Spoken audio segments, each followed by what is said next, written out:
Saint Sava the Archbishop of Serbia, February 8th.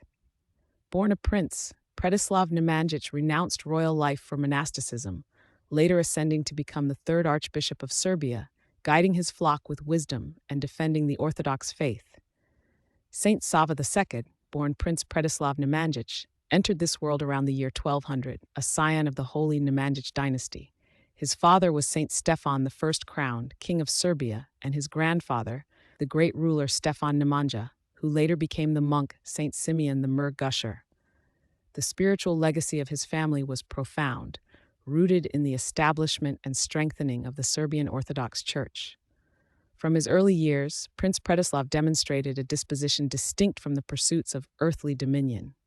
He did not seek worldly power or the accumulation of wealth. Instead, his heart inclined towards prayer and the diligent study of Holy Scripture. This early devotion marked him as one destined for a path of spiritual service rather than temporal rule. Following the example of his illustrious uncle, Saint Sava I, who was the first Archbishop of the Serbs, Prince Predislav chose to forsake his royal inheritance. He journeyed to the venerable Hilandar Monastery on Mount Athos, a sacred monastic community co-founded by his uncle and grandfather. There, he received the monastic tonsure, embracing the angelic habit and receiving the name Sava, thus becoming a spiritual successor to his uncle, not only in name, but also in commitment to asceticism. Within the quietude of Hilandar, he dedicated himself to a life of prayer, fasting, and spiritual discipline, cultivating humility and obedience. His years on the Holy Mountain were a period of intense spiritual formation, preparing him for the responsibilities that would later be laid upon him. After a period of dedicated ascetic struggle, the Church recognized his spiritual maturity and devotion. He was chosen and consecrated as the Bishop of Hum, accepting this episcopal charge with humility. Before fully immersing himself in the duties of his episcopacy, Bishop Sava undertook a pilgrimage to Jerusalem and the Holy Land. This journey allowed him to venerate the sacred sites where Christ walked, taught, suffered, and rose from the dead. The experience of walking in the footsteps of the Lord and his saints served to deepen his spiritual commitment and strengthen his resolve for further service to God and his Church. Such a pilgrimage was not merely travel, but a spiritual exercise, a tangible expression of faith and a source of profound inspiration for the pilgrim. In the year 1263, upon the retirement of the second Archbishop of Serbia, Saint Arsenius Thirst, the Serbian Church faced the task of selecting a new primate. The assembled hierarchs and clergy, discerning the spiritual wisdom and pure life of Bishop Sava, unanimously elected him as the third Archbishop of Serbia.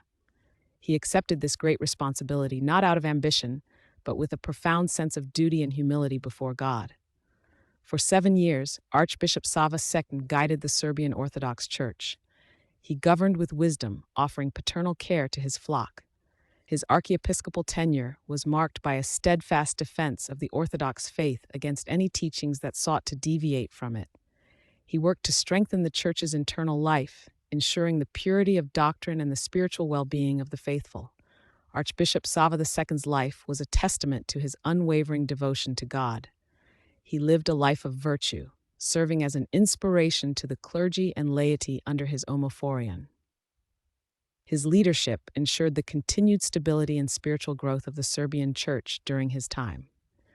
In the year 1271, Saint Sava II peacefully reposed in the Lord, having completed his earthly journey of spiritual struggle and pastoral service.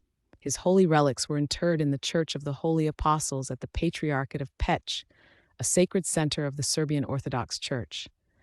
The Church honors his memory and venerates him as a saint, celebrating his feast day on February 8th, recognizing his contribution to the spiritual heritage of Serbia and the wider Orthodox world. His life stands as a witness to the possibility of combining royal lineage with profound monastic humility and wise spiritual leadership.